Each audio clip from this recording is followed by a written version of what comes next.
জাগো গ্রাহক জাগো, ভুল ইনফরমেশন থেকে সাবধানে থাকো। এটা লেগ রাইজেস এক্সারসাইজ, আপনারা সবাই জানি। হ্যাঁ ঠিকই, এটা লেগ রাইজ এক্সারসাইজ, কিন্তু আজকাল বিভিন্ন জিমে বা যোগা সেন্টারেও এই এক্সারসাইজটা করানো হয় লোয়ার অ্যাবসের এক্সারসাইজ হিসেবে। অর্থাৎ তলপেটের চর্বি আপনার কমে যাবে এটা করলে, বা লোয়ার অ্যাবসকে ট্রেন করার জন্য এই এক্সারসাইজটা করানো হয়।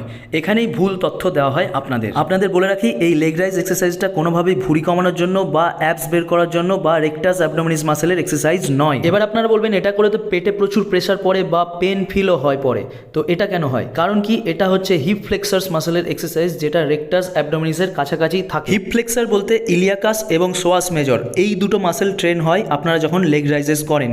রেকটাস অ্যাবডোমিনিস বা অ্যাবসের সঙ্গে এর কোনো সম্পর্কই নেই, কারণ রেকটাস অ্যাবডোমিনিস মাসেলের অরিজিন বা ইনসারশন কোনোভাবেই বল অ্যান্ড সকেট জয়েন্টকে ক্রস করে না, তো লেগ রাইজ করবে কিভাবে? তাই এবার থেকে যখন লেগ রাইজ এক্সারসাইজ করবেন আপনারা ভাববেন যে এটা আপনারা হিপ ফ্লেক্সার্সের জন্য করছেন, অ্যাবসের জন্য নয়।